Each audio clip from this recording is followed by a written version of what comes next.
Sweet dreams are made of these. Who am I to disagree? I travel the world and the seven seas. Everybody's looking for something. Biznesmen, televizioni Apollon ju vë në dispozicion oraret më të shikueshme, shtrirjen e sinjalit në 4 prefektura si dhe profesionalizmin e stafit të tij, në mënyrë që të ardhurat tuaja të shumëfishohen, së bashku me televizionin Apollon për të qenë partner të suksesshëm në rrugën e biznesit.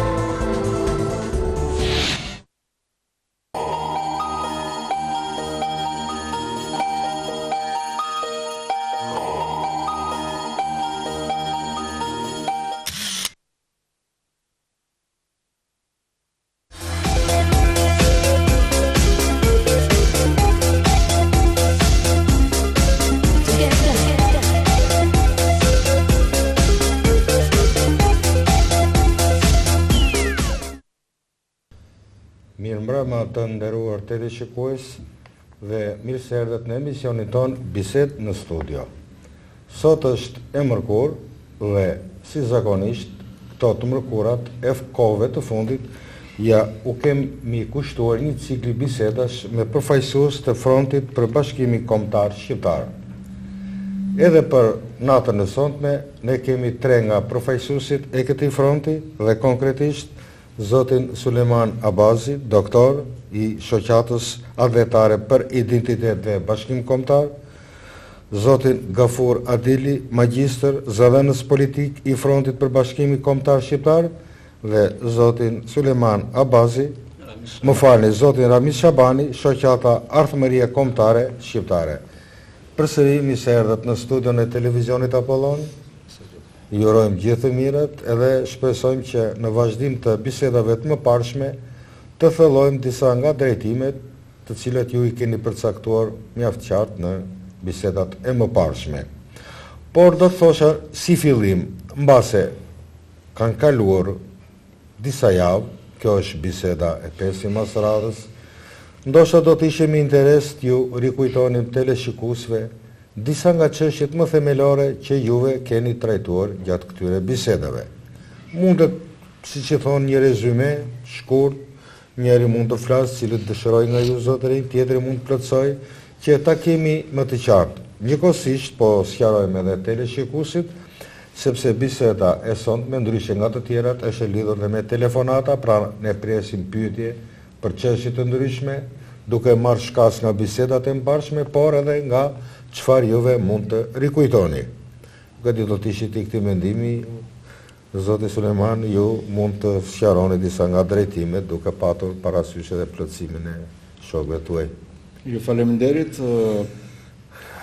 Mirëmbrëma të gjithë teleshikuesve të televizionit Apollon. Ndihemi paksa edhe të emocionuar, sepse kemi gjetur në këtë televizion një hapësirë, një dritare, për të shprehur hapur mendimet tona për një problem shumë madhor që ka të bëjë me trajtimin e çështjes kombëtare. Dhe në këtë kuadër është kjo arsyeja që ne gjejmë rastin që të falenderojmë gjithë stafin e televizionit Apollon dhe veçanërisht presidentin zotin Artur. E themi qysh në fillim që ky predispozicion ka të bëjë drejt për së drejti dhe me një kontribut të çmuar që valët elektronike të këtij televizioni dhe gjithë stafi i japin në çështjen e madhe kombëtare. Këtë emision, sigurisht si shtat dhe ju, ne kemi planifikuar që të kontaktojmë drejt për së drejti me teleshikuesit e televizionit Apollon, me pyetje të drejtë për drejta, duke qenë të hapur që të japim ato përgjigje për ato probleme që shqetësojnë këtë opinion, sepse siç e kemi thënë edhe në 4 emisionet e këtij cikli, ka mjaft probleme që lidhen drejt për së drejti me gjendjen në të cilën ndodhen shqiptarët, jo vetëm këtu në Republikën e Shqipërisë, por edhe në hapësirat e tjera, për sa i takon të gjitha problemeve që ata mbartin mbi vete, duke filluar që nga vlerat, nga sistemi i vlerave që duhet përfaqësojmë në identitetin ton kombëtar, e deri tek problemet ekonomike, tek varfëria, tek puna që bëhet për ta zbutur këtë varfëri, të cilat gjithandej janë të lidhura po përsëri me problemin e çështjes kombëtare. Në kadër emisionet e mëparshme, edhe për kujtes të teleshikuesit, ne jemi përpjekur që të japim një përmbledhje në linjën e, do thënë, ekzistencës së filozofisë së Bashkimit Kombëtar, e cila nuk është ndonjë gjë e re, të cilën e themi ne për herë të parë, por është një filozofi që buron nga tërë përpjekjet e mëdha që kanë bërë patriotët shqiptar ndërkohra, veçanërisht në 2 shekujt e fundit, të gjitha përpjekjet madhore që kanë bërë intelektualët, filozofët, dietarët, rilindasit tanë, pse jo dhe generalët meshajake, të cilët në një unison, duke marrë si shembull lidhjen shqiptare të Prizrenit, e ndërtuan këtë filozofi të Bashkimit Kombëtar, aspiruan për të, luftuan për të, shkrin gjithë pasurinë e tyre për Shqipërinë dhe sot ne me bazën e këtyre mësimeve që na ka dhënë historia, pse jo e ndjejnë veten vazhdues të denjë pikërisht të kësaj rruge. E themi këtë sepse në këtë situatë në të cilën ndodhet sot kombi shqiptar, i coptuar në 5 shtete, e do të thosha në 8 pjesë, siç kemi shpjeguar në emisionin e 3, duke pasur një mori problemesh në administrimin e potencialeve të tij kombëtare, e të gjitha resurseve, duke parë gjendjen në të cilën ndodhet sot në rajonin e Ballkanit, ne gjykojmë se është me vend që opinioni, gjithandej politika zyrtare në të gjithë hapësirën shqiptare, edhe në Tiranë, edhe në Prishtinë, pse jo edhe në Shkup, edhe në Ulqin, edhe për çështjen e Çamërisë, do të jetë shumë më e vëmendshme ndaj problemeve që përjeton sot kombi shqiptar në pikën e tij të mbërritjes. Pra, shpjegimi i filozofisë së Bashkimit Kombëtar, detyrimisht na nxjerr në një plan të cilin do ta quajmë një mungesë të madhe në trajtimin që i bën sot politika dhe nivelet akademike përfaqësuesit e inteligjencës në planin e strategjisë kombëtare.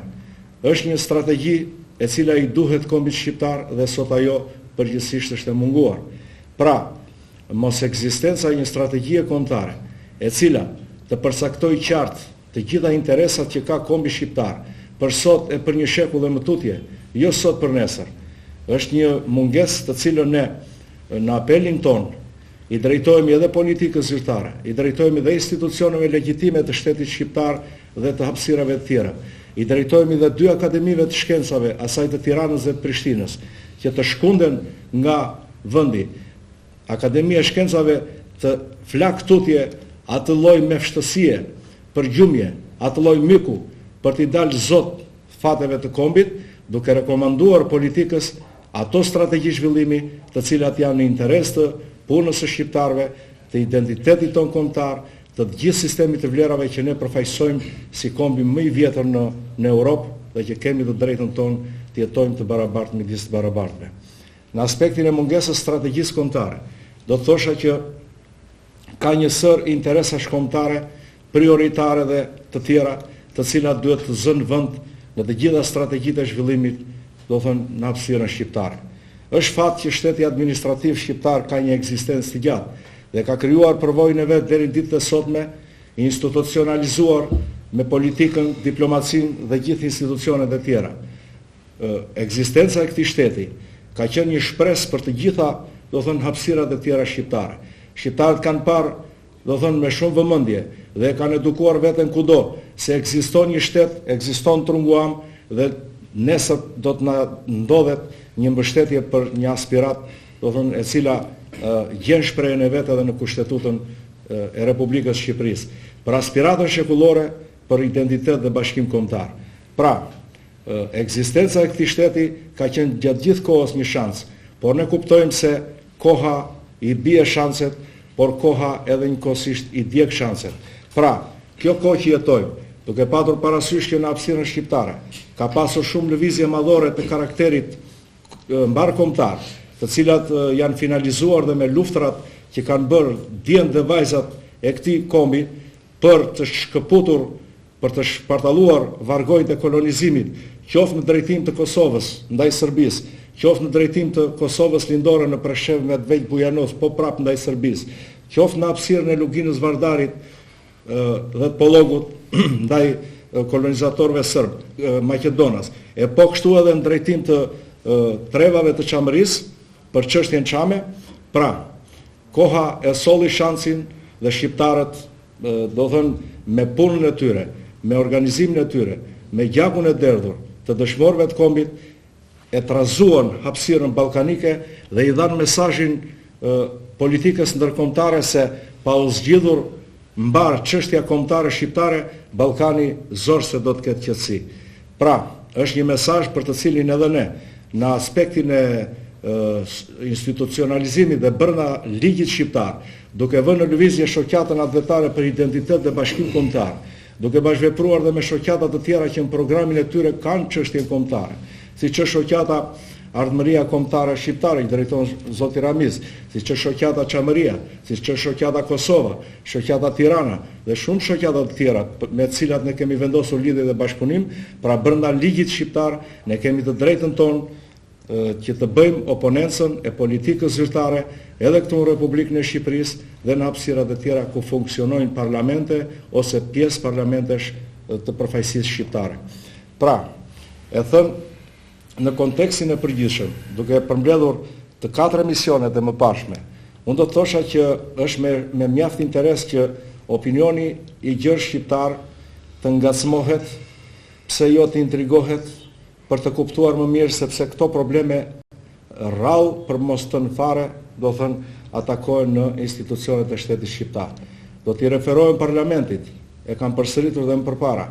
Janë të rrallë për mos të në fare deputet që kur trajtojnë çështje të legjislacionit apo të problemeve të ndryshme të politikës dhe të diplomacisë edhe në përkomisione, po dhe në seancat parlamentare, është absurde që të mos trajtohet gjithçka në sfondin e çështjes kombëtare.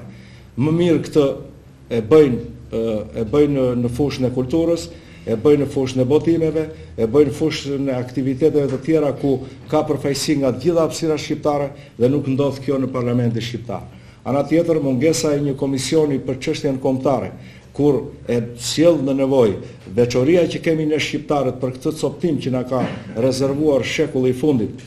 Pra, tregon se politika zyrtare nuk është fort e interesuar që të sakrifikojë diçka nga ajo dashamirësi që tregon komuniteti ndërkombëtar për të treguar veten në aspektin e ruajtjes së vlerave të identitetit kombëtar dhe të sistemit të vlerave që përfaqësojmë ne si kombi më i vjetër në Europë. Paralelisht me interesat kombëtare, paralelisht me punën dhe pozicionin e institucioneve legjitime të shtetit shqiptar dhe më gjerë, do të thosha që ka dhe një aspekt të cilin e kemi trajtuar në marrëdhëniet që ka kjo politikë edhe me politikën ndërkombëtare dhe veçanërisht politikën në Europë. Edhe këtu kemi ngritur zërin dhe kemi thënë hapur për gjithçka që na serviret në bazë të politikave të integrimit. Dhe i kemi vënë me argumente shkencore përballë filozofinë e bashkimit kombëtar. Nuk mundet që Shqipëria ose Republika e Shqipërisë apo të pretendohet nesër dhe shteti i pavarur i Kosovës të shkojë në Europë nëse nuk krijohet një integrim i brendshëm, një integrim gjithëpërfshirës. Po. Alo, më dëgjon? Po. Ju falenderoj një për emisionin dhe jeni ju të parë është i pari ky emisioni juaj mbas më shumë se 50-60 vjet të rilindjes që po trajtoni këto tema, se gjithë politika shqiptare gjatë gjithë këtyre 50-60 vjetëve po më dëgjon? Më dëgjon? Ngrini pak i lutem. Pak zëri. Po. Ju falenderoj një për emisionin. Më dëgjon? Po. Jeni të parët ju pas 50-60 vjetës që po ngrihet çështja e kombëtare shqiptare që është trajtuar ka skarvatu në fund. Dhe ju falenderojmë shumë për këtë emision. Ju jeni ata që po ngrini 5 zemrat e shqiptarëve që ndjejnë nacionalistë. Dhe për këtë ju falenderojmë shumë dhe në vazhdojeni, po politika shqiptare nuk pyet për çfarë thonë ju. Ata janë aleat të grekut, të serbit dhe të maqedonësit. Falin zonë. Ju falenderoj zotni për këtë ndërhyrje. na vjen mirë që konsiderata të tilla e sigurisht nuk janë për ne. Ne jemi përfaqësues të disa organizmave brenda ligjit shqiptar dhe guxojmë që të ngrem zërin dhe të themi të vërtetën ashtu si kundër ajo ekziston. Për një çështje nuk ekzistojnë dy të vërteta, ka vetëm një. Dhe në aspektin e analizës që i bëjmë problemeve të çështjes kombëtare ka vetëm një të vërtetë. Dhe kemi thënë edhe më përpara dhe përsëri, po e themi me plot gojën edhe sot. Dhe kemi kurajo ta përsërisim që sot çështja kombëtare shqiptare, vetë kombi shqiptar ndodhet në një udhkryq. Nëse dikush do ta dëgjojë këtë, do thënë lloj komunikimi, ndoshta mund na quajë dhe ekstremist. Ne nuk jemi as pak ekstremist, por ne guxojmë që ta themi të vërtetën ashtu si kundër është. Dhe kjo nuk është pak, jo për vlerat tona, po për atë lloj mbështetje që na jep institucionet që përfaqësojnë, për atë lloj mbështetje që na jep antarësia, për atë lloj mbështetje që na japin dhe mjaft intelektual. Po. Alo? Po. Alo? Ju dëgjoj. Alo, më gjeni? Plas nga Vlora. Alo, plas nga Vlora. Po. Ju përgëzoj për emisionin tuaj, i cili përgëzoj për emisionin, më mbush nga zemra, do me thënë për emisionin që po transmetoni, u përgëzoj të treve përfaqësuesve aty, Ramizin e një personalisht e plas nga Vlora, ndërsa Gafurin e përqafroj me mal herojin ton të heshtur për këtë çështje. Jam shumë krenar që çështja jon paka shumë po fillon të lëvizë çështja kombëtare. Dhe më vjen mirë që të sensibilizohet problemi ose çështja kombëtare në përgjithësi dhe çështja çame në veçantë, e cila është një ngërç i madh në çështjen tonë kombëtare. Nuk e di si u shpreha, apo nuk e di se çfarë thash. Jem krenar për emisionin tuaj. Keni ndonjë pyetje? Në një pyetje kështu, më tepër në çështjen çame kështu, a ka apo shikohet në, domethënë, diçka konkrete për këtë problem? Po. Faleminderit Vlora, faleminderit. Qofse ne Fronti i Bashkimit Kombëtar Shqiptar në një nga emisionet e kaluara kemi thënë që 5 kërkesat tona për zgjidhjen e çështjes çame, realisht kërkesat e tilla nuk janë vetëm si kërkesa, por kemi shtruar edhe rrugëzidhjet. Vitin e kaluar konkretisht kemi shtruar edhe një alternativë që të fillojë çështja e çame në zgjidhjen e saj. Të bindur që këtu jetojnë qap, mbi 250.000, po ka që jetojnë edhe Turqi, të bindur që një pjesë dhe përgjithsisht rinia çame këtu është me aktivitet ekonomik, nga ana tjetër të bindur që shumë plesh të moshës mbi 70 vjeçe janë gjallë dhe i kanë tapit e tyre. Ne kemi shtruar alternativën që kjo gjenerata e tretë, apo më thon mosha 70 të lartë, të drejtohet në drejtim parlamentit shqiptar. Dhe po themi që minimum 100 qap të drejtojnë parlamentin shqiptar me kamera në mass media dhe të dorëzojnë në shtetësinë shqiptare, të cilën e ka marrë diku nga shteti shqiptar. Duke dorëzuar në shtetësinë shqiptare, nga ana tjetër të drejtojnë ambasadës greke dhe kërkojnë në shtetësinë greke. Sepse kemi thënë dhe po themi që çamët janë fillimisht në shtetas grek dhe në kombësi shqiptare. Ashtu siç jam unë në shtetësi maqedone, kombësi shqiptare. Në konventet ndërkombëtare, sipas gjitha konventeve ndërkombëtare, asnjë individ nuk guzon të jetë pa në shtetësi. Dhe po ilustroj këtë me rastin tim konkret. Në momentin kur ishte Republika Jugoslave e Maqedonisë shpalli pavarësinë, unë nuk kërkova në shtetësi maqedone, pra në vitin 92, dhe 2 vite më vonë, veç shteti Maqedonas ka vajtur në familjen time, sepse kam jetuar në Zvicër, dhe u ka dhënë në shtetësinë maqedone për mua.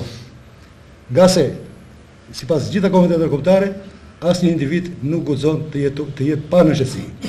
Në rastin konkret, nëse çamët do të arrijnë të organizohen, dhe për këtë jemi në gjendjen e japim kontributin tonë, po flas me minimum 100 çam, ti drejtojmë parlamentin shqiptar të dorëzoj vullnetarisht në shtësinë shqiptare dhe të drejtojnë ambasadës greke, të cilat duhet kërkojnë në shtësinë greke. Them që faktori ndërkombëtar do të sensibilizohet, them që do fillojë tradhia ndërkombëtare, do të fillojnë shqiptarët kjo gjenerat të kthehet në prona çame, te varret e prindërve dhe gjyshve të tyre, të fillojnë të ndërtojnë ndonjë shtëpi atje, fëmijët e tyre që kanë bizneset tu, ti stimulojnë dhe ti ndihmojnë, avash gjatë verës pushimet do shkojnë edhe kalamajt, nipnit edhe mesat e këtyre pleshve, kështu që do filloj çështja çame, popullsia çame të rikthehet dhënë e tyre në trojet e veta. Dhe në rastin konkret, pastaj pasojnë kërkesa tjera, elementare kombëtare, në të cilat është edhe drejta shkollimit. Kështu që fillon të hapen shkollat fillore, fillojnë fëmijët çam të shkojnë për shkolla, fillojnë, e kam thënë edhe një nga misionet tjera, fillojnë edhe arvanit tasit nga Athina të vitë mësoj shqip. Po. Zoti Ramis, edhe ju diçka mund të shtonit për këtë çështje. Po, doktori shpreh qartë. Po, dëgjoj. Alo. Po. Alo. Po, dëgjojmë shumë mirë, mund të shprehni, mund të pyesni. Alo. Ju dëgjojmë. Na dëgjoj. Ke gazetar aty. E më thënë disa gjëra që nuk u takon. A më rrish? A më pasë? Nuk e Ska një kuptuar. vazhdojmë. Mendoj se Po, çfarë mund të doktori shtojmë për shpreh këtë qartë. problem? Po.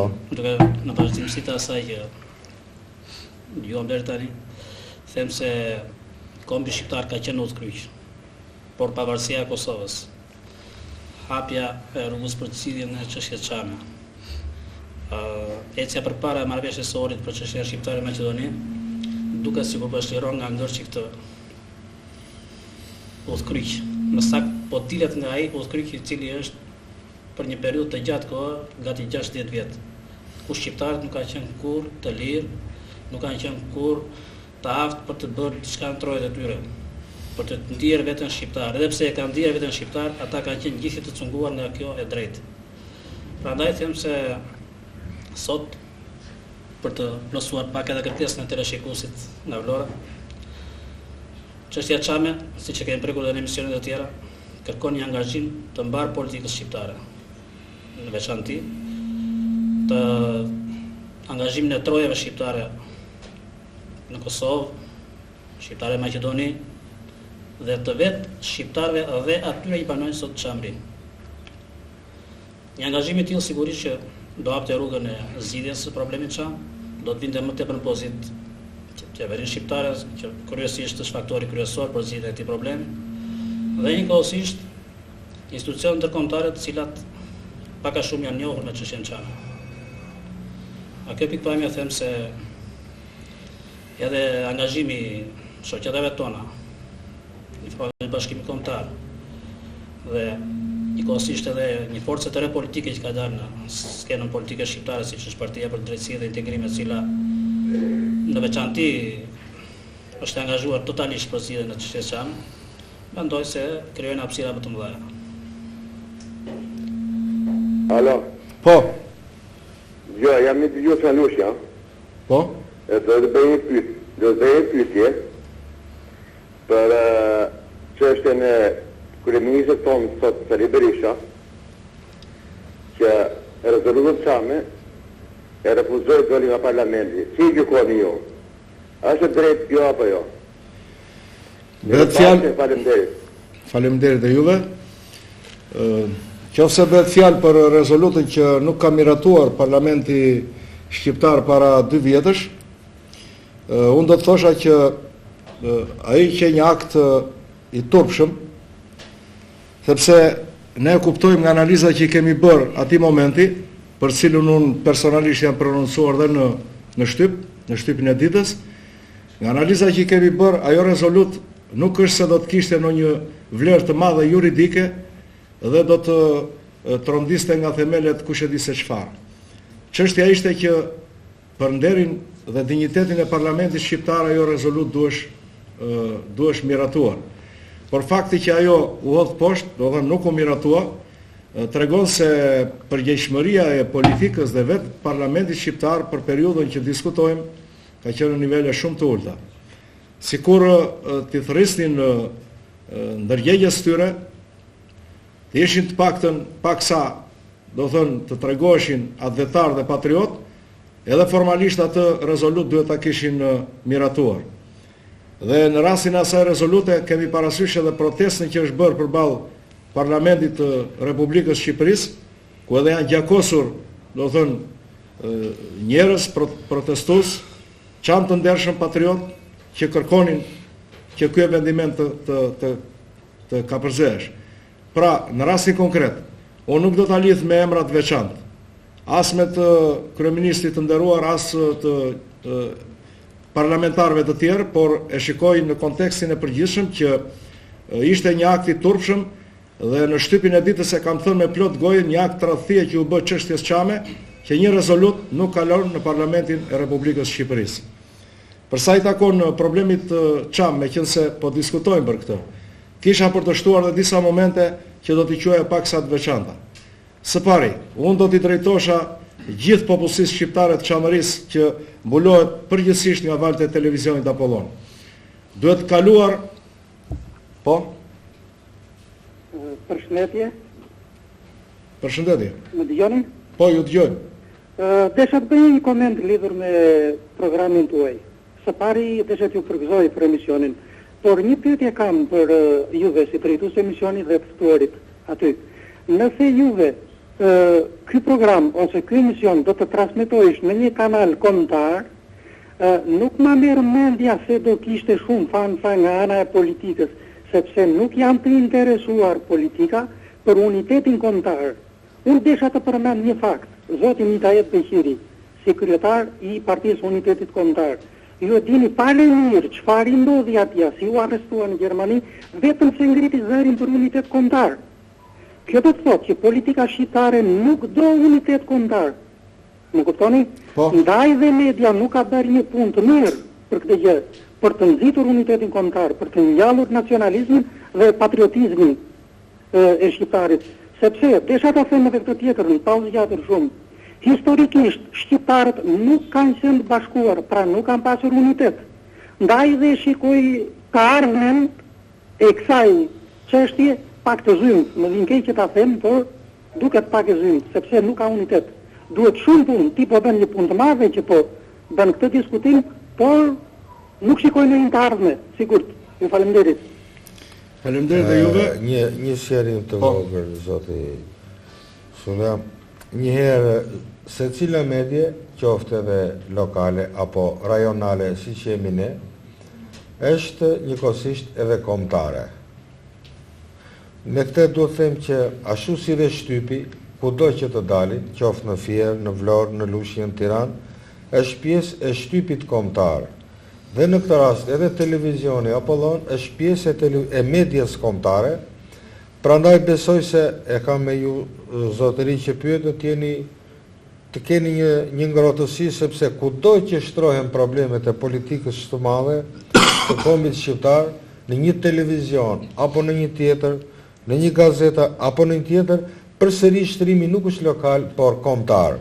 Dhe në këtë rast mendoj se edhe në emrin tuaj i përgëzojmë zotërinë që mbajnë dhe trajtojnë këto probleme sipas pikpamjes së frontit, kuptohet, për Bashkimin Kombëtar Shqiptar. Jemi pjesë e medjes kombëtare në këtë rast, pavarësisht se ndodhemi. Unë e falenderoj Maku teleshikuesi që bëri pyetje më përpara, e kuptoj shumë mirë dhe dua t'i them për t'i hequr paksa, do thënë merakun, që këto emisione të televizionit Apollon po ritransmetohen dhe në kanale tjera televizive për të mbuluar të gjithë hapësirën shqiptare kudo. Këto do dalin edhe jashtë kufive të shtetit administrativ. Dhe është në nderin e kësaj sigle të televizionit Apollon që pranohet edhe nga televizionet e tjera, sepse është një çështje madhore dhe nuk ka se si që të mbyllen dyert. Teleshikuesi ka një shqetësim që e kemi edhe ne. Pse këto biseda mund të mos bëheshin në një televizion, do thënë atje në qendër. E themi edhe këtë që përderisa guxojmë që të trajtojmë probleme të çështjes kombëtare, probleme që dikush atje lart i quan dhe herezi, kuptohet që ka televizione të varur, ka televizione të pavarur, ka media të varura të pavarura. Çështja është që edhe nëse s'na i hapin rrugën atje, na i hapin këtu, na i hapin dhe në vende të tjera. Por bllokat për këtë punë kurse si në çdo rast do ta gjejmë një rrugdalje për të shprehur hapur pikpamjet tona.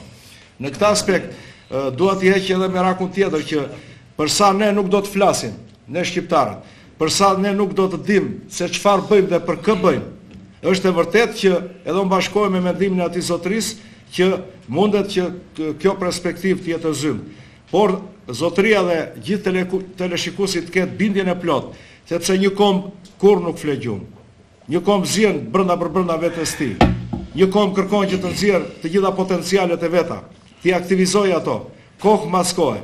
Dhe ngjarjet që kanë kaluar, dhe ngjarjet të pritshme nga analizat periodike që bëhen, do të tregojnë se vërtet kombi shqiptar nuk fle gjumë.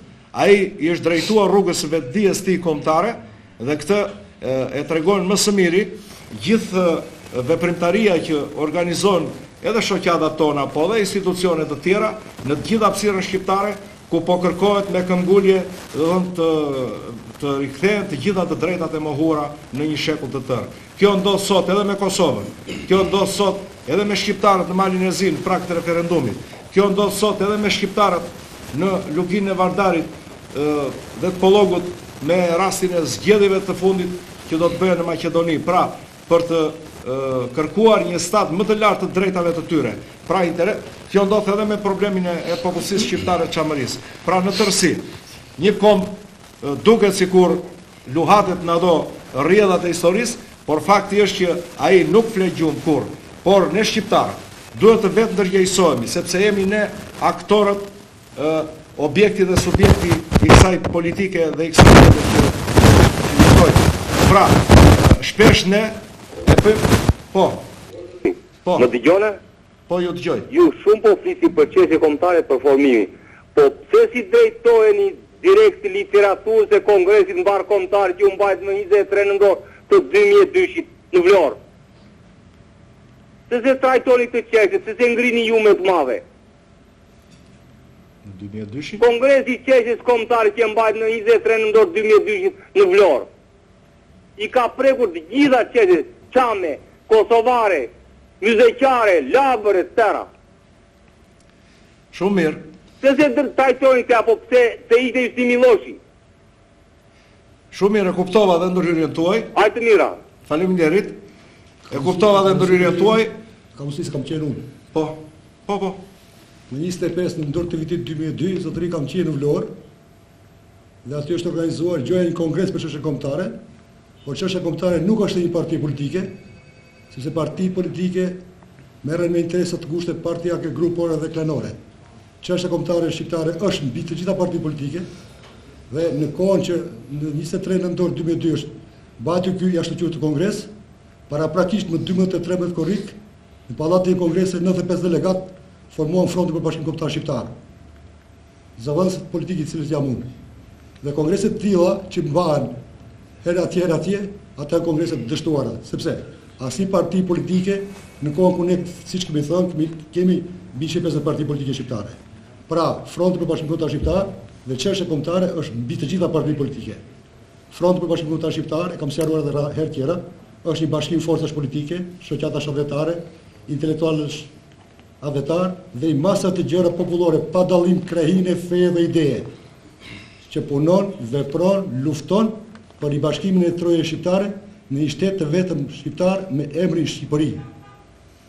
Parti politike të cilat her pas here paraqiten me çështjen e flamurit kombëtar, ata janë parti të cilat zhvillojnë fushat elektorale. Ne jemi më se sigurt që të gjitha partitë politike sa herë që janë në opozitë, ata ngrejnë flamurin e patriotizmit. Kështu kanë bërë partitë politike në Republikën e Shqipërisë. Kështu po bëjnë partitë politike në Kosovë, kështu po bëjnë partitë politike në Trojën Shqiptare në Maqedoni. Pra, ata duhet të bashkohen rreth Frontit për Bashkimin Kombëtar Shqiptar, që misionin ton ta çojnë deri në fund. 100 vjetorin e pavarësisë së Shqipërisë ta kremtojnë bashkuar. Do përshtoja diçka në lidhje me rezolutën të diskutuar e zoti Abazi. Në them se mos miratimi i rezolutës për çështjen Çame tregoja moralitetin politik të legjivënësve shqiptar dhe deputetëve të parlamentit, të cilët dolën kundër vullnetit politik të popullit shqiptar, kundër vullnetit të institucioneve ndërkombëtare për zgjidhjen e çështjes Çame. Ishte një platformë e pastër e Nikola Gage, i cili, po të vëmë re me vëmendje, munguan të 4 ish kryeministrat. Në votimin, një detaj i veçantë mbase nuk është vëre në tërësi, por asnjë prej ish kryeministrave nuk mori pjesë në votim. A mund të në rikujtoni disa nga drejtimet themelore, pikat kyçe të kësaj rezolute? Rezoluta për çështjen Çame ishte mbështetur në 5 pika kryesore. Po. Së pari ishte kërkesa për riadësimin e opozitës Çame në trojët e saj, njohja e pronave, kompensimi fizik i pronave, por mbi të gjitha është ana morale e çështjes. Është kërkesa publike botërisht e qeverisë greke të kërkojë të falur publike botërisht për masakrën që ka kryer ndaj popullsisë shqiptare të Çamrisë. Dhe këtu qëndron gjithë thelbi i problemit, të cilën neve duhet të trajtojmë në çdo moment dhe në çdo kohë. Pa mund të dëgjojmë Zoti Pone, mund t'ju drejtoj një dy pyetje? po urdhëroni zotëri? Njërë ju falenderoj si qytetar dhe uroj për emisioni që jep televizioni. Kjo gjë ndihmon dhe ndikon mbi qartësinë, mbi dëshirat dhe të tërë shtetasve për çështjen kombëtare. Unë kisha një 3 pyetje për zotërinë. Janë krijuar me 10 shoqata, të cilat veprojnë të veçanta. Pse nuk krijohet një bashkim kombëtar për çështjen kombëtare shqiptare? 1. E dyta, që pengon politikën mbar shqiptare në Shqipëri, Kosovë, Maqedoni dhe Çamëri për bashkimin kombëtar në bazë të konventave evropiane dhe përse nuk u referohet drejtësisë evropiane për çështjen Çame, jo vetëm thjesht në teori. Ndërsa për zotin Gapur kisha një pyetje më të gjerë. Përse është lënë në harres forca shqiptare e diasporës së vjetër dhe diasporës të re të mbar shqiptarëve që jetojnë në mbar botën e qytetëruar për çështjen dhe bashkimin kombëtar? Ju falenderoj. Faleminderit dhe juve për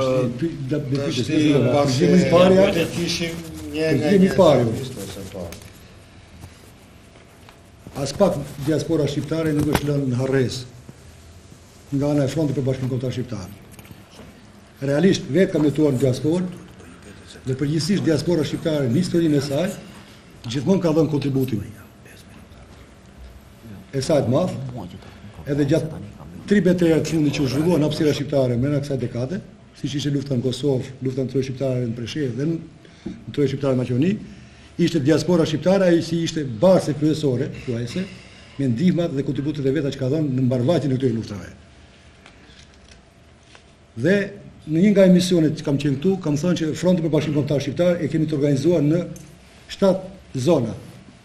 Zona nr. 1 është Republika e Shqipërisë, zona nr. 2 Kosova historike, që përfshin Preshevën me Vezhën Bujanosin, zona nr. 3 janë trojë shqiptare në Maqedoni, që ne e quajmë Lugin e Vardarit, zona nr. 4 trojë shqiptare në Malzi, zona nr. 5 Çamëria, zona nr. 6 Evropa dhe zona nr. 7 është SBA, Kanada dhe Australi. Ne kemi arritur, edhe një nga misionet kanë thënë që ne kemi arritur që të jemi një front tamam mbarkombëtar. Kemi këshillat frontit në të gjitha këta zona, kemi edhe në Evropë, sepse në gjitha zonat pastaj organizimi shkon me 9 zona. Pra, në Kosovën historike kemi 7 nën zona. Gjithmonë duke shkuar nga kryeqendrat kryesore, siç është në zona nr. 1 Prishtina, në zona nr. 2 Mitrovica dhe kështu me radhë. Po ky organizim është në trojë shqiptare Maqedoni. Pra nga organizimi i lartë në zona, shkojmë në zona. Dhe që nga Kuvendi i dytë, që është mbajtur më 16 shtator të vitit kaluar, te i cili kuvend un kam qenë kryetari i Frontit për Bashkimin Kombëtar Shqiptar, në të cilin kuvend është zgjedhur kryetari i ri, doktori i shkencave politike Bashkim Mitrovica, realisht emrin e ka bashkim, është nga Mitrovica, Kosovës, sepse si një gordiane është çështja e Kosovës.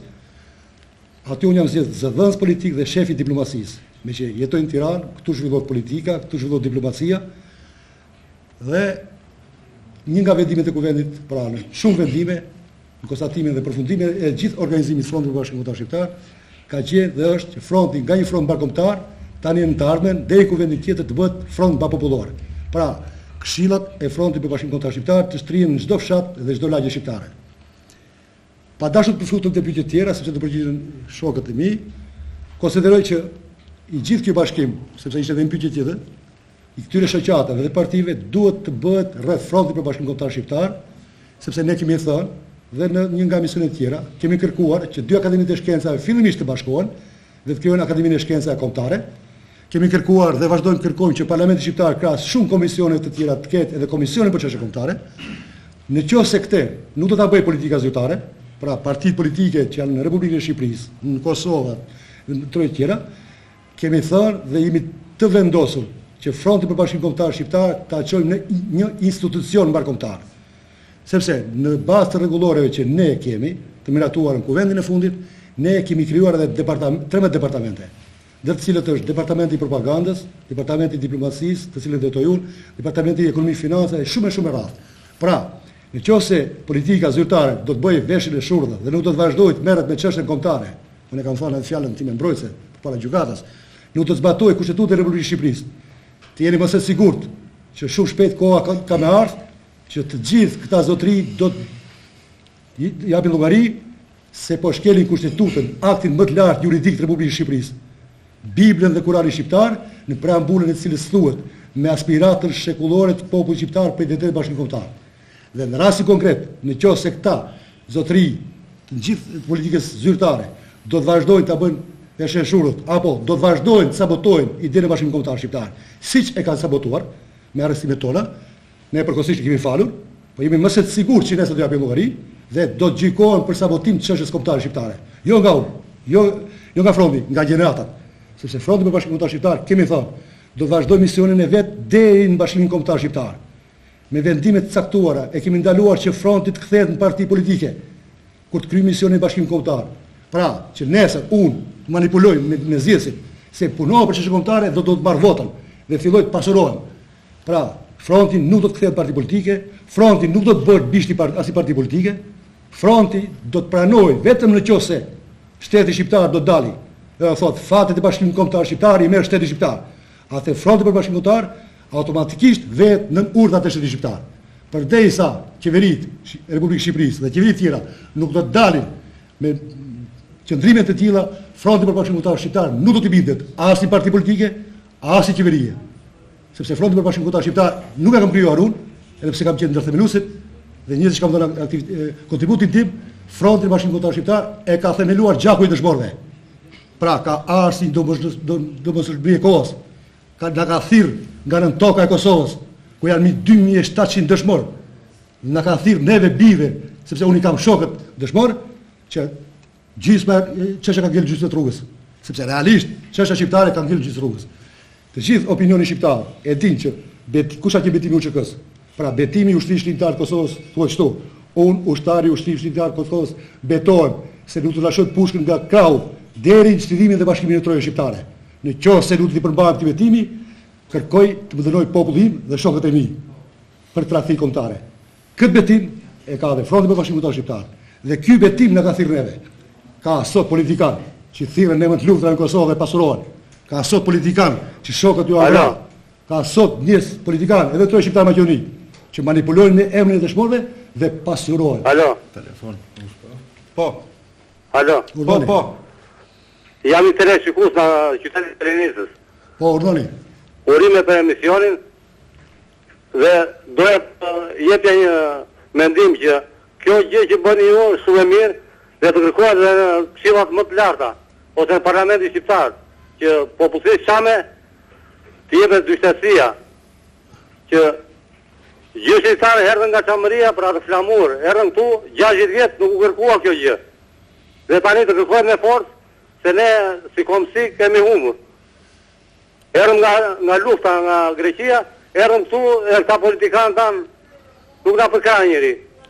Prandaj të kërkohet sa më shumë e forcë që edhe ne të njihemi si kom, se jemi të pastëruar. Faleminderit zotëri, duke vazhduar problemin në rrjedhën e gjithë edhe me pyetjet që bëri zoti me edhe shpjegimet që bëri zoti Adili edhe pyetjet që janë bërë më përpara, ka një problem që shtrohet përpara nesh, çështja Çame. Unë e nisa pak më herët, do të thënë, bisedën, por do të thosha shkurt.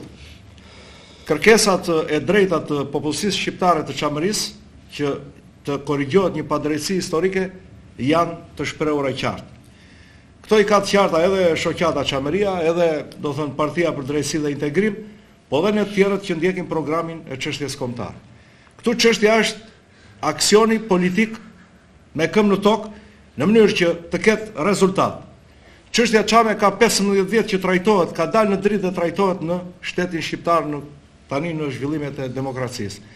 Por faktikisht do të pranojmë që kjo është fatkeqësi për të gjithë ne, edhe për popullsinë shqiptare të Çamërisë dhe për gjithë kombin shqiptar, duhet shikojmë pikën e nisjes dhe pikën e mbritjes. Çfarë kemi arritur në trajtimin hap pas hapi në kërkesat tona për çështjen Çame. Duhet pranuar, dhe për këtë, do thënë, sa kemi biseduar gjithandej me bashkëdhetar, do thënë, dhe bashkombastan Çam, ka një pakënaqësi në trajtimin e kësaj çështje, sepse ka një problem shumë madhor që një konstatim shumë madhor që duhet t'ja u them hapur dhe këtu në këtë emision. Duhet të ideologjizojmë problemin. Në qoftë se do të vazhdojmë ta ideologjizojmë problemin e çështjes Çame për inersi të, do thënë, në rendjes mbas partive politike dhe pushteteve që ngrihen dhe ulen në Republikën e Shqipërisë, çështja Çame ka përtësuar vazhdimisht goditje njëra mbas tjetrës, deri, do thënë, gjykojmë edhe për këtë pikë mbritje që kemi sot. Nuk mundet që të zgjidhet një problem i çështjes kombëtare duke u bërë pjesë dhe bisht i programeve partijake. Këtu vërejtjet i kemi të drejtë për drejta. Dhe këto ja kemi thënë edhe udhëheqësisë shoqatës adhetare politika Çamëria, i kemi bërë prezent edhe tek partia. Dhe këto i bëjmë prezent edhe gjithandej në shoqatat që, do thënë, kombinojmë veprimtarit me njëra tjetrën. E dyta, çështja Çame nuk duhet të jetë demoralizuar. Ajo e kam deklaruar dhe në një emision më përpara. Ajo kur nuk ka për të mbyllur, derisa të zgjidhet e drejta dhe të shkojë, do thënë, në vend. Asnjëherë jo, le ta deklaroj shteti grek, le ta deklaroj kush të doj, çështja Çame në politikën ndërkombëtare dhe mbarkombëtare do të mbetet një çështje e hapur deri në zgjidhjen e saj përfundimtare. Në këtë aspekt, popullsia shqiptare e Çamërisë duhet ta, do thënë, çoj problemin e saj deri në nivelet, do të thosha, hebraike. Në ç'kuptim? Sot instituti, shoqata, partia, gjithë inteligjenca e popullsisë shqiptare të Çamërisë duhet formatoj kodin moral patriotik kombëtar që atë ta ketë, këtë kod ta ketë çdo fëmijë në çantën e shkollës kur fillon klasën e parë, që ai ta di që është, do thënë, Çam, ta di se ku është vendi i vet, ta di se çka ngjar me gjyshit e tij, me baballarët e tij, ta di se çfarë genocidi është bërë. Që, do thënë, momenti që fëmia të filloj të mësoj abetaren dhe të filloj të lexoj, ai duhet të lexoj her mbas here, ta ketë në çantën e librave kodin moral patriotik me frymë kombëtare. Pra, kjo jo vetëm për fëmijët, po kjo edhe për të gjitha kategoritë e moshave. Në këtë aspekt, fryma kombëtare për këtë çështje kaq madhore do të mbahet gjallë dhe ne, duke i shërbyer në këtë forum, do të orientohemi pikërisht në aspektin kombëtar të problemit dhe kurse në aspektin politiko-partijak. Kjo është një vërejtje që në fundit, nga të gjitha veprimtaritë që kemi ndjekur, po duke bërë një bilanç nga piknisja, që është momenti i formimit të shoqatës adhetare patriotike Çamëria. E deri më sot shikojmë rezultatin. Për këtë janë të ndërgjeshëm të gjithë ata, do thënë, Çam që na dëgjojnë sot nga valët e televizionit Apollon. Pra kërkohet një shkundje. Nuk mundet të eset me servilizëm në zgjidhjen e një problemi. E thash pak më përpara, për një çështje ka vetëm një të vërtetë, nuk ka dy të vërteta. Dhe vërteta për popullsinë shqiptare të Çamërisë është e thënë hapur, siç e kemi thënë dhe në emisionet tona. Ne nuk kemi kërkuar dhe në platformën e programit politik të shoqatës tonë. Ne nuk kërkojmë ndryshim të kufive me shtetin grek. E kemi deklaruar hapur, por ka një mënyrë e cila ka të bëjë me rrethimin demokratik të këtij shteti për të zgjidhur hap mas hapi problemin që popullsia shqiptare Çamërisë fitoi drejt në vet. Atëherë cili është ky rrethim demokratik? Ekzistojnë të gjitha rrugët dhe hapësirat në rrugë demokratike për një shtet antar i NATO-s dhe i Bashkimit Evropian, që duhet të reflektojë dhe të tregojë vullnet politik për të ulur në tryezën e bisedimeve, dhe pse jo në rrugë juridike, hap mas hapi, atëherë, do ta fillojmë nga vetja. Ai që tha pak më përpara zoti Adili për 100 çam. Unë do të thosha që 100 e më shumë, veçanërisht moshat e vjetra, duhet të drejtohen gjykatave të shtetit shqiptar, të denoncojnë problemin dhe të kërkojnë heqjen e nënshtetësisë shqiptare e cila është dhënë në mënyrë kolektive, në mënyrë të padrejtë, antikushtetuese. Dhe duke denoncuar problemin në gjykata, duhet të kërkojnë vendimin e gjykatës. Dhe ky vendim gjykate e futur në rrugë ligjore, duhet shkojë deri te kreu shtetit. Nëse një, do thënë, banor i planetit ton mund të jetë pa nënshtetësi, atëherë duhet të shqetësohet sekretari i përgjithshëm i Organizatës Kombeve të Bashkuara. Pra, problemi nuk është aq, do thënë, i vështirë për ta trajtuar jo kushtetuta, se kam dëgjuar shpesh nga diskutimet që bëjmë, edhe me intelektualë çam, jo kushtetuta, jo drejta ndërkombëtare, etj. E drejta ndërkombëtare. Dhe për këtë jemi konsultuar me juristët të drejtës ndërkombëtare, e pranon këtë që thash pak më përpara. Atëherë këtu duhet kurajo, duhet vullnet, duhet organizim, duhet këmbgulje. Dhe të futet problemi në rrugë juridike. Me protesta që të dalim atje 200 veta apo 1000 veta dhe të bërtasim, çamëria është e jona, veç do na dëgjojnë për momentin dhe vetëm kaq. Se dhe ata e dinë që çamëria është e jona. Por që të futet problemi në rrugën e zgjidhjes, kërkon këto element që përmenda pak më përpara. Në fundit kjo është edhe një vërejtje drejt për drejt, edhe një analizë e problemit, sepse aq sa janë të interesuar shqiptarët e çamërisë që ta zgjidhin problemin e çamërisë, po kaq të interesuar jemi dhe ne të tjerët, edhe shoqata që unë drejtoj, edhe Fronti për Bashkimin Kombëtar Shqiptar, sepse çështja e çamërisë është një interes kombëtar madhor. E kemi thënë më përpara, është një interes kombëtar madhor për të cilin politikat zyrtare duhet të kenë, do thënë, platformën e vet, të ndjekës hap mas hapi. Nuk mund të zgjidhet ky problem duke qëndruar servil, e kupton, karshillëku dhe politikës që bën shteti grek, apo qëndrimit që mban parlamenti grek, apo gjykatat greke, prokuroria greke, në raport me çështjen çame. Pra për mos ta zgjatur, sepse besoj është e qartë, dua të them që asnjëherë çështja çame nuk ka, do të për të mbyllur. Ajo do të mbyllet vetëm atëherë kur të zgjidhet përfundimisht dhe në rrugë demokratike, e kupton që e drejta e mohuar e popullsisë shqiptare çamërisë shkojnë në vend. Ata duhet të gëzojnë atë dheun e tyre. Ata duhet të gëzojnë pronat që kanë atje, edhe pronat që kanë vendosur këtu me gjake me djerë, se kupton, me punë gjithë biznesmenët, intelektualët dhe njerëzit e ndershëm që do thënë kanë dhe këtu në Republikën e Shqipërisë. Dhe duke krijuar këtë bazë logjistike, të cilën gjykoj që e kanë mjaft të shëndosh, duhet të shkojnë dhe të investojnë, e kupton, dhe ta gjallërojnë çamërinë. Pastaj lindin dhe të drejtat e tjera që kanë të bëjnë me identitetin kombëtar. E drejta e hapjes shkollës, e drejta e mbajtjes flamurit, siç ndodh për minoritetin grek këtu në Shqipëri, në Republikën e Shqipërisë, është e njëjta gjë. Këtu nuk bëhet ndonjë shpikje dhe nuk kërkohet në anën superlative. Pra, mungon vullneti politik dhe ne kemi marrë përsipër që me këto emisione, duke bërë oponencë politikës zyrtare, mbështetur në kërkesat e preambulës kushtetutës dhe të drejtës që ekziston në krahun e popullsisë shqiptare çamërisë, dhe kemi, do të thënë, marrë përsipër që t'i themi gjërat hapur. Po, mund të dëgjojmë një telefonat? Po. Alo, mirëmbrëma. Mirëmbrëma. Ju përshëndes për emisione. Dhe dakord jemi dhe ne që të kthehen temat e kosovarëve të Bashkohet Shqipëria, po një pyetje kam. Juve këtë ligjin 7501 mbështetni apo jeni për kthimin e pronave të bëna në Shqipëri? 7501 për çështjen e pronave. Po, për kthimin e pronave ish pronave apo me 7501? Cilin ligj mbështetni? Faleminderit, e kuptova. Të mos futem në planin politik, do futem në dy çështje. Për të kuptuar, do të thënë, shteti administrativ shqiptar ka bërë dy gabime thelbësore. E para njerë duhet të kthej besimin te Zoti. Sepse është një popullsi e tërë, është një kombi tërë që, do të thënë, beson dhe ecën në rrugën e Zotit. Mbase për shumë arsye ndokush që më jep drejt për së drejti mundet mos më besoj, po njeriu është pragmatist dhe ecën me kohën. Dhe un kam kuptuar se nëse shteti nuk ka kthyer, do të thënë syt nga Zoti si përfaqësues i tij në tokë për të administruar raportet midis të mirës dhe të keqes, ky është një gabim shumë i madh.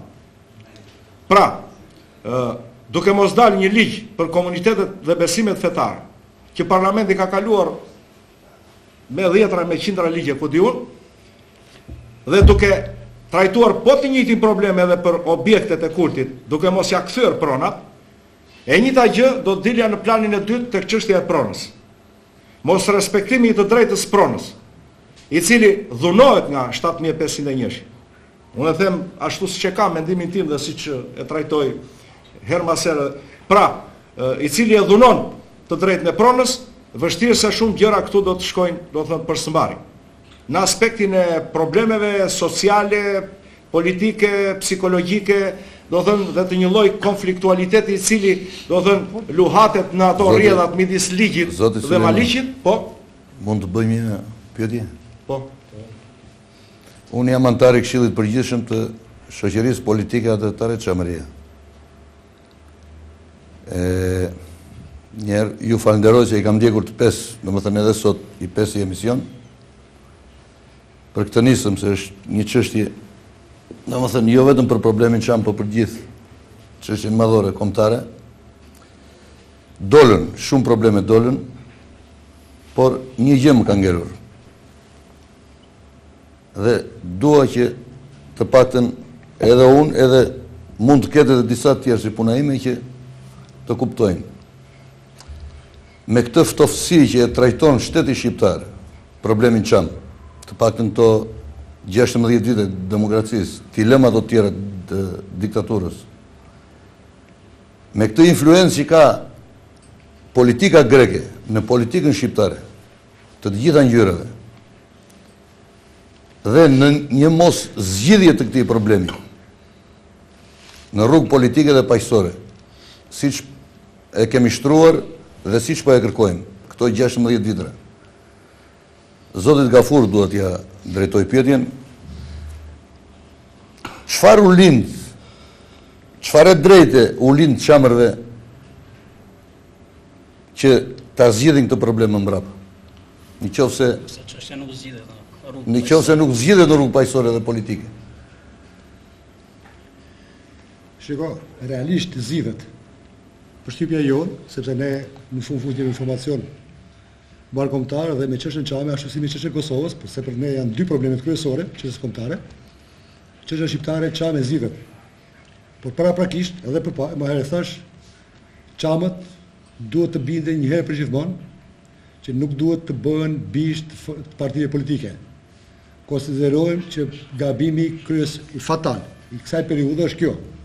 Pa dashur përmes me emra, sepse qëllimi jonë nuk është përmes me emra, edhe një nga emision kam thonë, nëse armiqtan na kanë përçarë në 150 parti dhe 1000 shoqata, Fronti për Bashkimin Kombëtar Shqiptar ka misioneve të tjera që është miqërimi i idesë Bashkimit Kombëtar, është që ti unifikojë këta formacione politike, sepse një farforme janë edhe pasuri kombëtare, pra të minimizojë përçarjen ndër shqiptarët.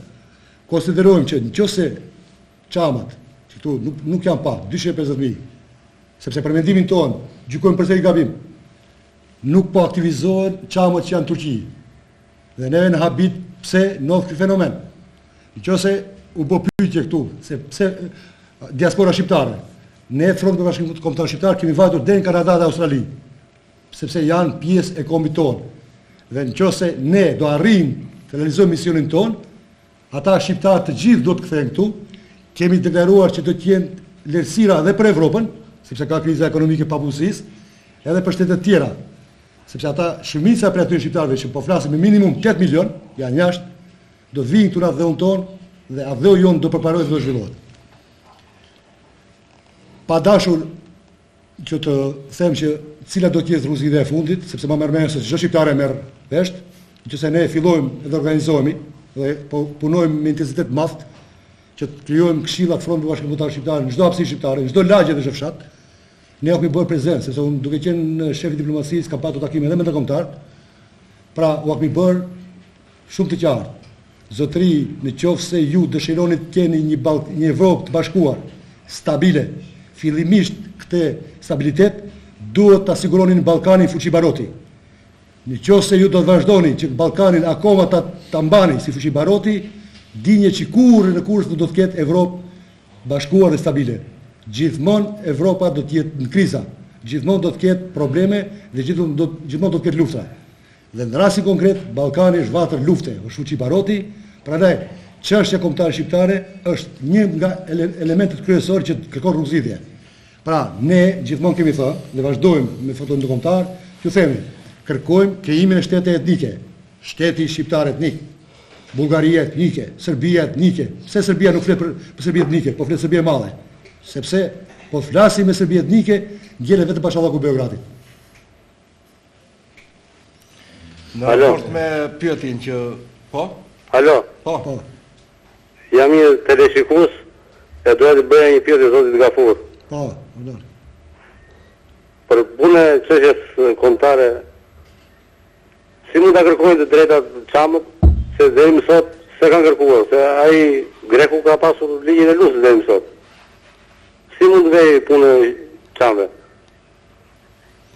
Unë jam antar i shoqatë Çamëria, prandaj e kërkoj se kjo gjendje na prek të gjithë, e urime për emisionin, edhe kërkoj një tutje i tu. Urime. Njën nga alternativat pak më herët e potencova. Pra, moshat e vjetra të cilat nuk janë me biznes, pra që fëmijët e tyre kanë aktivitet vullnetarisht të dorëzojnë në shtetësinë shqiptare dhe të kërkojnë në shtetësinë greke. Pra, është hapi i parë që këta të fillojnë të rikthehen në trojet e tyre. Nëse Greqia vazhdon të mbajë në fuqi ligjin e luftës, pra është përgjegjësia e shtetit shqiptar, e cila duhet ta potencojë dhe duhet kërkojë që ky ligj i luftës të eliminohet. Në të shtoja diçka, ligji i luftës realisht nuk prek popullsinë shqiptare të Çamërisë. Ligji i luftës vendosur në 1140 ku popullsia shqiptare të Çamërisë ishte popullsi me shtetësi greke. Po.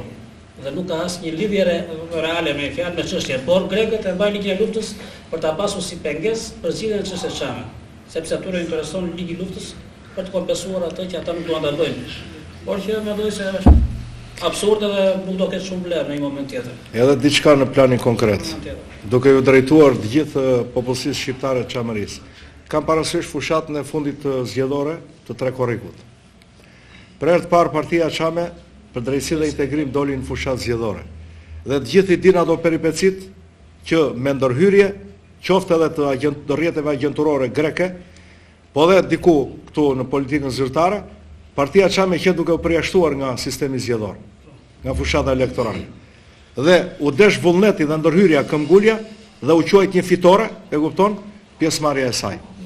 E kam thënë në një, do thënë kryesi të një dege në një rreth Partisë për drejtësi dhe integrim, si moment, me llogari matematike për votuesit nga popullsia shqiptare e Çamërisë, të gjithë e bëjnë këtë llogari dhe kanë të qartë. Por koncepti im ka qenë kështu, që parlamentar Çam ka në parlamentin shqiptar, por ata janë përfaqësues diku në PS, diku në PD, diku e kupton. Por nëse do të arrini që të ulni në parlamentin shqiptar, qoftë edhe një deputet të partisë Çame, ky do të quhet një moment historik. Sepse popullsia shqiptare e Çamërisë me organizimin e vet politik ul deputetin e vet në parlamentin shqiptar. Mjafton dhe një mikrofon përpara si ky që ka mund tani për ta ndërkombëtarizuar problemin, qoftë edhe me një zë, qoftë edhe me një mikrofon. Gjithmonë forca është me të drejtën, jo me sasinë e mikrofonave. Pra, mungesa e kësaj që partia Çame nuk arriti që të zgjidhte, duhet parë me shumë, do thënë, qëndrim analitik. Realisht partia për drejtësi dhe integrim hyri me shumë dinjitet në zgjedhjet parlamentare. Po, është e vërtetë. Edhe pse hyri me shumë vonesë, edhe pse nuk pati mundësi për të krijuar aleanca para ose pas zgjedhore. Por ajo zhvilloi një fushat të shkëlqyer, një fushat të cilën edhe partitë të mëdha mund ta kishin si realisht atë themi atë që është. Arriti të bënte një elektorat që për mendimin tim duke më Po të marrim parasysh vakumin e vota që krua edhe për partitë të tjera si LSHK-ja apo LSI-ja të cilat kanë pretendimet e tyre për zgjedhjet, mendoj se do të kishte marrë jo një, po 3 deputet. Unë ndjej keqardhje. Po marr vetëm një moment. Po. Më kujtohet dikur Vasil Melu, ai ish kryetari i Partisë së Djeri, u deklaroi se kishin marrë 34 vota. 3 deputet. Ju mendoni se pa AD-n e TNC-s mund të marrim 3 vota se PD-ja? Absolutisht. Absolutisht. Apo DS. Absolutisht jo, ashtu është. Jemi sinqert, por kjo forcë politike luftua që në fillimet e saj, sepse nuk ishin interesat e vetë politikës shqiptare që PD-ja futej në parlament, sepse mund të krijojë një grup parlamentar me deputet të mirëfill shqiptar patriot. Çfarë ka raporte dhe vetë politikës shqiptare. Unë do ta quaj sukses të madh që deputetët e Partisë Çame të uleshin në parlament. Nisma e PD-s është për të lavdëruar edhe plus që ka një kryetar shumë të mirë që unë e përgëzoj, është i gatshëm të kontribuojë ndërsisht për gjithçka dhe ka dhe një staf shumë të mirë pune, të cilët mendoj se në zgjedhjet e tjera do të jenë potencial. Trajtesat që bëjmë ne në aspektin e çështjes kombëtare, këto që trajtojmë në këto emisione, janë pikërisht një kontribut që i bëhet drejt për së drejti, edhe forcave politike, edhe institucioneve të ndryshme, vetë politikës zyrtare, po dhe puna jonë. Sidoqoftë ishte një moment kur zgjedhjet e fundit parlamentare ishin pak të vështira në aspektin e përgjithshëm të politikës shqiptare, për faktin se një forcë politike duhet ta lindë se s'bën pushtetin për qeverisjen e dobët që bëri gjatë 8 vjetëve, kuptohet që ardha e pushtetit të Partisë Demokratike kishte edhe ajo atë pjesën e saj të atyre që kishin kontribuar, kishin investuar një periudhë të gjatë kohë, gati 15 vjet detyrimisht që do të ishin pozicionuar në atë. Po unë s'mund të votoja përpara PD-s, nuk mund të votoja as partinë e Pollos, as imamin, as tjetrin, as djallin, kur i thonë. Detyrimisht që. Tashti telefonata pati edhe mund të ketë, nuk e di si e keni mendimin që të themi dhe teleshikuesve, a do të takohemi sot javën. Mbasi çështja është si punë e këtij burimi që pyetjet, përgjigjet, problemet janë nga më të ndryshmet, se që thënë që të tërët e zaurojnë brenda një bisede qoftë si kjo sonme që është shumë herë më gjatë se sa ato që kemi kaluar më parë. Ne na u duk maku se nga komunikimi që bëm me publikun, me opinionin, trajtuan disa çështje, do të thonë dhe në planin konkret. Dhe ndoshta kuptohet që në një orë emisioni nuk mund të zaurojë gjithçka, por nëse dhe këtë unë e bëj me di edhe për opinionin për teleshikuesit, nëse do të jetë arsyeshme dhe në bazë të kërkesave, ne përsëri të mërkurën tjetër, do të thonë me ekip, të jemi këtu dhe pse jo, do të thonë që merremi vetëm me komunikimin e drejt për drejt me këtë telespektator. Për ne do të ishte, do të thonë, komode që tani vinë të shoqatave, unë në fund nuk vim, konsiderojmë kështu sepse ne jemi pragmatistë dhe themi se shoqata ka çfarë lejon këtu në Shqipëri kushtetuta. Kurse ne na obligojnë, ne nuk pyesim kushtetutë. Ne brambulën e pyesim edhe vazhdojmë punën. Apeloj të gjithë çamët bën antar fronti për Bashkimin Kombëtar Shqiptar, që pastaj po t'i vi nevoja, mos zgjidhet me mjet e tjera, sepse ne kemi thënë publikisht, në qoftë se çështja shqiptare nuk do të zgjidhet me mjete politiko-diplomatike, në skenë do vinë mjetet diplomatike të dhunës.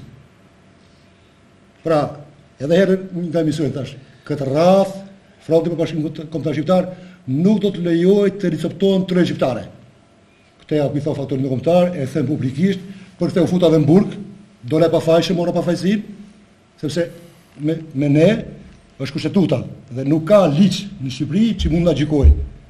Nëse Greqia vazhdon edhe Serbia të zbatoj parimin sulmi zbrojtja më e mirë dhe her pas herë nxjerr vërë e pirin. Nëse Greqia vazhdon parlamentin grek të marrë pllakatën me qytetet shqiptare, me Gjirokastër, me Vlorën, me Sarandën, me Korçën, me Imarën, ti quaj Vorepir dhe Bashkimi Evropian për turpin e tij dhe Shtetet e Bashkuara për turpin e tyre, nuk e akuzojnë për përtetimin territorial të Shqipërisë. Ne kemi të drejtën historike, të drejtën e popullit tonë që t'i themi trojë shqiptare, qamëria është pjesë e Shqipërisë.